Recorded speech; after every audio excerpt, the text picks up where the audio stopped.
Assalamualaikum warahmatullahi wabarakatuh. Sahabatku, ada satu kisah dan kisah ini pasti sudah banyak kita dengar. Tetapi mari kita dengarkan kisah ini dengan seksama, dengan cara Rumi menceritakannya dan bagaimana cara Rumi mengomentarinya. Kata Rumi, setiap lampu berbeda tetapi semua cahaya adalah sama. Ia berasal dari alam yang berbeda sama sekali. Cahaya berasal dari alam yang berbeda sama sekali dari lampu. Jika Anda hanya terfokus pada lampu, maka Anda akan tersesat karena lampu memunculkan perpecahan dan keanehan. Namun jika Anda tetap fokus pada cahayanya, maka Anda akan terselamatkan dari perpecahan dan keanehan objek fisik. Wahai kalian yang merupakan benih dari semua makhluk, perselisihan antara Muslim, Zoroaster, dan Yahudi hanya tergantung pada sudut pandang. Alkisah, seekor gajah berada di sebuah rumah yang gelap. Beberapa orang membawanya ke sana untuk dipamerkan. Tak lama kemudian, banyak orang datang untuk melihat gajah tersebut. Mereka berdatangan satu persatu ke dalam ruangan yang gelap.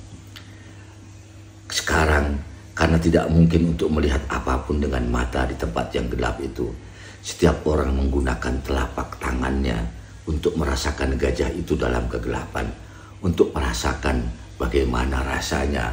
Lalu dari sana mereka menyimpulkan bentuknya. Orang pertama menyentuh belalai gajah itu dan berseru, "Hewan ini seperti pipa air." Dia keluar dari ruangan itu, masuk orang yang kedua, menyentuh dan yang tersentuh adalah telinganya. Dia menyatakan, "Hewan ini seperti kipas." Orang ketiga memegang kakinya dan berkata, "Saya kira gajah itu berbentuk seperti tiang." Orang keempat menyentuh punggungnya dan berkata, "Tidak diragukan lagi, gajah ini seperti singgasana yang tinggi."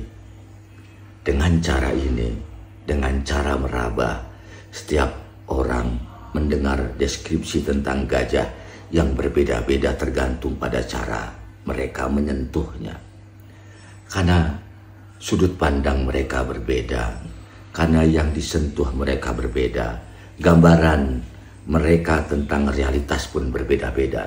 Satu orang menyatakan gajah itu bengkok, sementara orang lain mengatakan gajah itu lurus.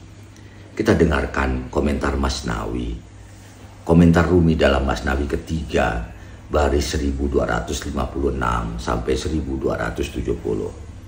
Rumi berkata, "Jika masing-masing dari mereka membawa lilin di tangannya, maka keadaan mereka tidak akan begitu beragam. Pendapat mereka tidak akan begitu beragam. Penglihatan normal adalah seperti telapak tangan. Telapak tangan tak dapat menyentuh seluruh realitas secara sekaligus. Mata yang dapat melihat seluas samudera luas adalah satu hal, sedangkan mata yang hanya dapat melihat buih adalah hal yang lain. Tinggalkanlah buih dan lihatlah dengan mata samudera." Sahabatku, Rumi membandingkan cara melihat dengan mata sejati di bawah bantuan lilin dengan cara melihat dengan tangan di bawah sinar yang gelap. Hidup ini akan menampilkan bagian-bagian yang membingungkan jika kita mengandalkan tangan yang hanya melihat bagian-bagian. Kita akan melihat keseluruhan realitas ini, baru kita akan mengerti apa yang terjadi jika kita menggunakan mata dan cahaya. Keputusan untuk kabur aja dulu dan tidak kabur aja dulu, untuk marah, untuk kesal, untuk memperbaiki atau membiarkan, tidak bisa dilakukan jika didasarkan pada rabaan tangan. Karena rabaan tangan hanya akan menampilkan realitas yang setengah-setengah. Realitasnya keliru, cara penyelesaiannya pasti akan keliru. Maka kata Rumi, mata yang melihat seluas samudra luas adalah satu hal, sedangkan mata yang hanya dapat melihat buih adalah hal yang lain. Tinggalkan buih, jangan jadikan buih sebagai cara untuk menyelesaikan persoalan, dan lihatlah dengan mata samudra. Terima kasih. Assalamualaikum warahmatullahi wabarakatuh.